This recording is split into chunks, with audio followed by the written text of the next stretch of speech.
নারদমণি তিনি দাসীর পুত্র যদিও ছিলেন, এই চাতুর্মাস্যের সময় তিনি সেই মহাত্মাদের সাধুসিদ্ধদের সঙ্গ করে, তাদের কাছে ভাগবত কথা শ্রবণ কীর্তন করে, তাদের মহাপ্রসাদ পেয়ে আজকে তিনি নারদমণি পরিণত হলেন। এই ভাগবত কথা কত কী না করতে পারেন। আমরা জানি প্রহ্লাদ মহারাজ তিনি একজন অসুরের পুত্র ছিলেন, অসুরের সন্তান। হ্যাঁ, হিরণ্যকশিপু তিনি কীরকম অসুর ছিলেন, কিন্তু তার পুত্র কীভাবে একজন মহান ভগবত ভক্ত পরিণত হতে পারেন। যখন তিনি মাতৃগর্ভে ছিলেন তখন কি হলো, তিনি কয়াদি তখন ইন্দ্রদেব যখন নিয়ে যাচ্ছিলেন তখন তিনি প্রতিক্রমে প্রতিমধ্যে নারদমণির আশ্রমে ছিলেন। তো নারদমণি তখন তাকে কী হলেন যে ঠিক আছে তুমি আমার আশ্রমে রেখে দাও, এর যে সন্তান হবে তিনি মহান ভগবত ভক্ত হবে। তাই প্রহ্লাদ মহারাজ পরবর্তীতে আমরা দেখতে পাই কয়াদি যখন নারদমণির আশ্রমে ছিলেন তিনি রোজ তাকে হরিকথা শ্রবণ করাইতেন। আর পরবর্তী এই হরিকথা ভাগবত কথা শ্রবণ করার পরেই তিনি মহান ভক্ত প্রহ্লাদ মহারাজে পরিণত হন। বিদুর আমরা দেখতে পাই, বিদুর মৈত্রীর কাছ থেকে ভাগবত কথা শ্রবণ কীর্তন করে আজকে তিনি কি করলেন, তিনি গৃহে এসে তার ভাই ভ্রাতা ধৃতরাষ্ট্র মহারাজকে তিনি নিয়ে গেলেন। তো ধৃতরাষ্ট্র, বিদুর কিংবা নারদমণি, প্রহ্লাদ মহারাজ অনেক অনেক মহান ভক্তরা রয়েছেন যারা এই ভাগবত কথা শ্রবণ কীর্তন করে প্রেম ভক্তি লাভ করে মহান ভগবত ভক্তি পরিণত হয়েছেন। এমনও বলা হয়েছে শাস্ত্রে, উঠয়ে প্রণামেদ জবই, কেউ যদি উঠে শুধু দাঁড়িয়ে প্রণাম করে তাহলে কী হবে, ধনং পুত্রং তথা দারম ভক্তি প্রদাম্যহম, ধন, পুত্র, ঐশ্বর্য, স্ত্রী এবং কি ভক্তি সব কিছু তিনি প্রদান করেন। জ্ঞান বৈরাগ্য, হ্যাঁ আমরা জানি ভক্তির দুই পুত্র জ্ঞান বৈরাগ্য তারা বার্ধক্য ছিল, কিন্তু বার্ধক্য হওয়া সত্ত্বেও তারা কীভাবে নবজীবন প্রাপ্ত হলেন আপনারা জানেন, শ্রীমদ্ ভাগবত কথা শ্রবণ কীর্তন করে। তাই আসুন এমন একটি বাস্তব কাহিনী আমরা তুলে ধরছি যেটি অত্যন্ত প্রেয়াদাত্মা, সে যতই বড় দুরাচারী পতিত অদম হোক না কেন সবাই এই ভাগবত কথা শ্রবণ কীর্তন করে উদ্ধার হয়ে যাচ্ছে। তারাই বাস্তব একটি প্রামাণিক কাহিনী, আমরা ধুন্ধুকারীর কাহিনী আমরা শ্রবণ করতে পারি। হরে কৃষ্ণ। আত্মদেব একজন ব্রাহ্মণ ছিলেন, তো তিনি তার কোনো সন্তান ছিল না। তো যেহেতু সন্তান নেই তো স্বাভাবিকভাবে একটু খারাপ লাগে। তখন তিনি একজন সাধুবাবুর কাছে গেলেন, সাধুবাবুর কাছে অনেক মিনতি করলেন, হে সাধুবাবু আমাকে একটা সন্তান আপনি প্রদান করুন। সাধুবাবা তিনি তার কথা শুনে তিনি ঠিক আছে, তিনি একটা ফল দিয়ে দিলেন, এই ফলটা তুমি তাকে খাইয়ে দাও, তোমার একটা সন্তান আসবে। তো যথাচিতভাবে আত্মদেব তিনি কী করলেন, বাড়িতে এসে তার মাতাজি যে ছিলেন স্ত্রী ধুন্দুলি তাকে তিনি প্রদান করলেন। ধুন্দুলি স্বভাবত এই সাধু প্রকৃতি ছিলেন না, কুর্বুদ্ধি সম্পন্ন ছিলেন। তো তিনি বললেন যে দেখো তুমি এই ফলটা খেয়ে নাও, আর এই ফলটা খেলে একটা সন্তান, ভালো সন্তান আসবে, হ্যাঁ, যেটি আমাদের সৎ কাজ করতে পারবে। তিনি দিয়ে বাইরে চলে গেছেন। আর এই দিয়ে তখন কী করলো ধুন্দুলি, তিনি চিন্তা করলেন আমি যদি এই ফলটা খাই তাহলে আমার তো আস্তে আস্তে গর্ভবতী হয়ে যাব, আস্তে আস্তে আমার বিভিন্ন রকম অসুবিধার সম্মুখীন হতে হবে। কেউ যদি বাইরের লোক আসে, হ্যাঁ, বাড়িতে যদি অ্যাটাক করে, আক্রমণ করে, আমি কিছু করতে পারবো না। বাড়িতে যদি আগুন লেগে যায় আমি পালাইতে পারবো না, কিংবা আমার আসবাবপত্র সব কিছু চুরি করে নিয়ে যেতে পারে। অনেক অনেক কিছু পাতায় তার চিন্তা আসলো। তিনি ভাবলেন কী করা যায় একটা উপায়। তো তখন তার একজন বোন সম্প্রদায় তিনি আসলেন বাড়িতে।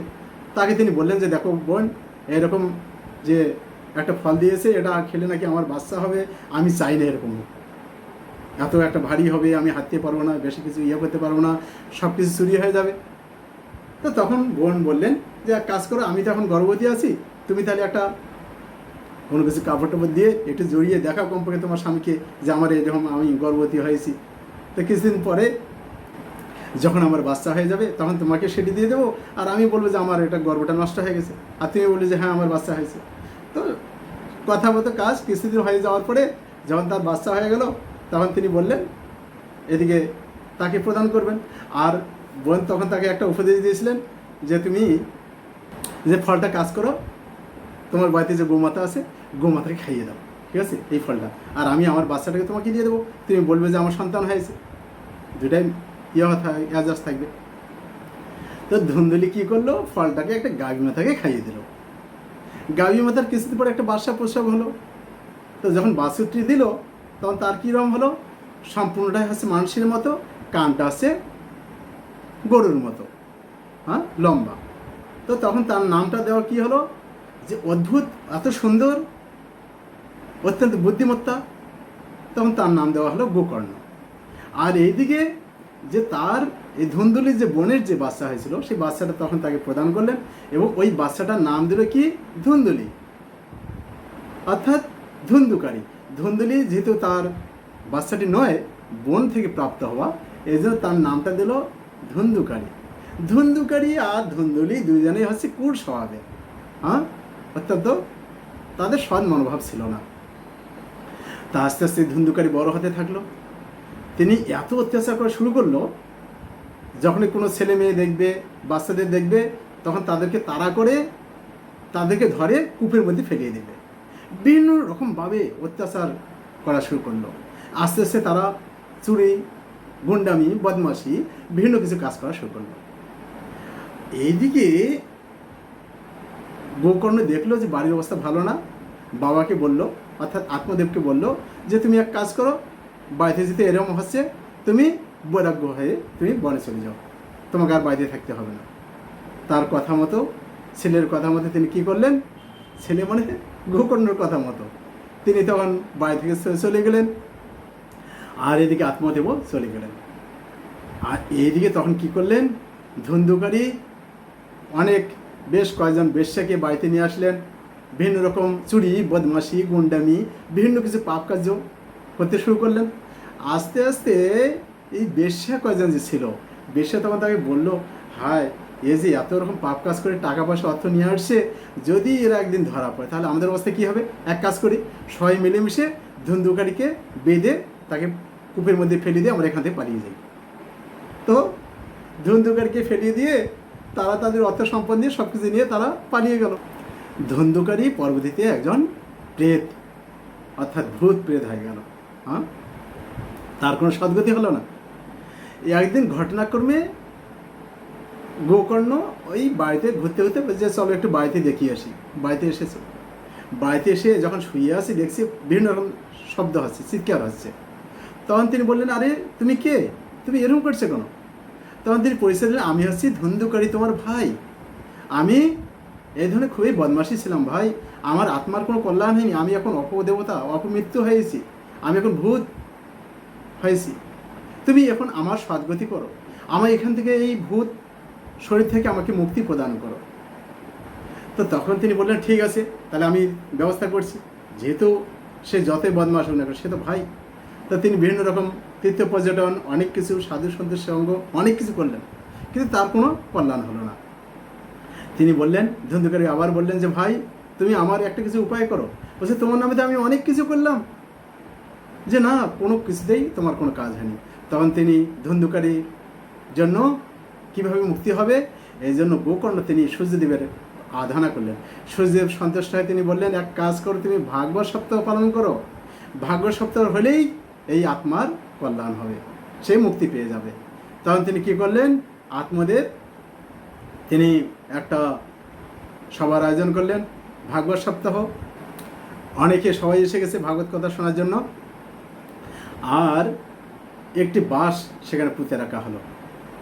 7 দিন, 1 সপ্তাহ ভাগবত কথা হবে, 7টি গিটওয়ালা বাস।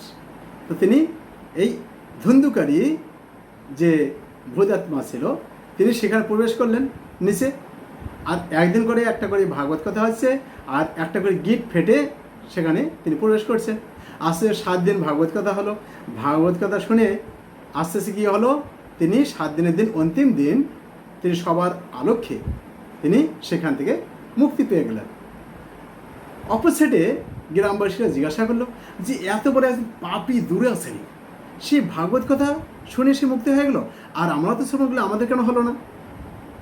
তো তখন তিনি বললেন যে না, ভাগবত কথা ধন্দুকারী তার যে এই ধরনের কষ্ট প্রাপ্ত একটি দেহ, সে কিভাবে মুক্তি পাবে, অত্যন্ত ঐকান্তিকভাবে তিনি এই ভাগবত কথা শ্রবণ করছিলেন, যার জন্য তিনি মুক্তি হয়ে গেলেন। এর পরবর্তীতে আপনারা সবাই আমরা ভাগবত কথা আসর করব। আপনারা সবাই যদি আপনারা শ্রবণ করেন তাহলে আপনারা সবাই মুক্তি পাবেন। নেক্সট আরেকটা ভাগবত কথা আসর করা হয় এবং সবাই একান্ত চিত্তে তারা ভাগবত কথা শ্রবণ করে তারা মুক্তি প্রাপ্ত হয়ে যান। দেখুন ধুন্ধুকারী কীরকম পাপী ছিল, সে একজন অপর শক্তি, সেই ভূত প্রেত হয়েও তিনি মুক্তি পেয়ে গেলেন।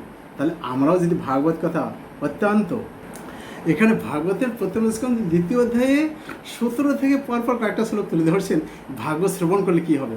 বলছে সিম্বতম সকথায় কৃষ্ণ পুণ্য শ্রবণ কীর্তন, হৃদয় অভ্যন্তরস্থে অবদ্রাণী বেদনীতি সুহৃদয় শত। মানে যদি কেউ এই ভাগবত কথা শ্রবণ করে তাহলে কি হবে, তিনি সাধুবর্গের সুহৃদ।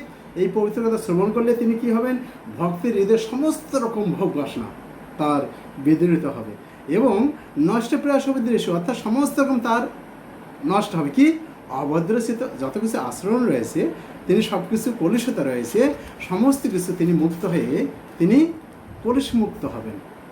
এবং এছাড়া বলা আছে তদারজস্তম ভাব, অর্থাৎ 19 নম্বর শ্লোকে যখন হৃদয় নষ্টকী ভক্তি হৃদয় হবে, কেউ যদি ভাগবতকে শ্রবণ করে তার সমস্ত রকম কলুষতা, সমস্ত রকম বাধা বিপত্তি দূর হয়ে তার মধ্যে কী হবে, শুদ্ধ নৈষ্ঠিক ভক্তি হৃদয় হবে এবং তখন কী হবে, যত রকম তম রজগুণের প্রভাব রয়েছে সমস্ত কিছু এই রিপু থেকে বিদূরিত হয়ে যায়। তখন ভক্ত শতগুণে অধিষ্ঠিত হয়ে সম্পূর্ণরূপে তিনি প্রসন্ন হবেন। আর এখানে বলা হচ্ছে যে আত্মার আত্মা পরমাত্মা ভগবানকে দর্শন হলে হৃদয় গ্রন্থি তখন ছিন্ন হবে এবং সমস্ত সংশয় দূর হয়ে সমস্ত কর্মফল থেকে তিনি মুক্ত হবেন। তাই এই জন্য তুলে ধরা আছে যে সদাসেব্বা শ্রীমদ্ ভাগবতী কথা, যে তোরা সেবন করো, যে কোনোভাবে সেবা করো এই ভাগবত কথা। তাহলে কি হবে, যস্য শ্রবণ মাত্রেণ হরির চিত্তম সমাশ্রয়ের। যদি কেউ এই ধরনের ভাগবত কথা আলোচনা হয়, কেউ যদি গৃহে রাখে, কেউ যদি অধ্যয়ন করে, কেউ যদি দান করে, যে কোনোভাবে আপনার সেবা করুন, কেউ যদি অর্চন করে, পূজা করে, আপনার ঘরে আপনার ঠাকুর দেবতা রয়েছে, পাশে একটা ভাগবত রেখে দেন। আপনার ভগবানকে যখন আরতি করবেন পাশে ভাগবতকে আরতি দেন, তাহলে কি হবে, যে কোনোভাবে তাহলে কি হবে, তাহাতে বসবাসকারীগণের সকল পাপ বিনষ্ট হবে এবং অন্তিম দিন অপ্রাকৃত আনন্দ প্রাপ্ত হবেন। এই জন্য ছিল পূর্বদের সাকসেস হওয়ার মূল সাফল্যকারী একমাত্র ছিল শ্রীমদ্ ভাগবতম। যখন প্রভুপাদ তিনি পাশ্চাত্য দেশে যখন যাচ্ছিলেন তখন তিনি শ্রীমদ্ ভাগবতমকে তিনি সঙ্গে নিয়ে যাচ্ছিলেন। আর এই জন্য তার আজকে তিনি ইসকন প্রতিষ্ঠা করে সারা বিশ্বে আজকে এই ভাগবতের বাণী প্রচার করে সবাই আজকে ভক্ত হচ্ছে। আমরা দেখতে পাই যে ছিল, এই জন্য তিনি তুলে ধরছেন সারা পৃথিবীতে ভাগবতের তুল্য কোনো শাস্ত্র নেই, ভাগবতের প্রতিবন্ধী বা তার প্রতিযোগী কোনো গ্রন্থ নেই।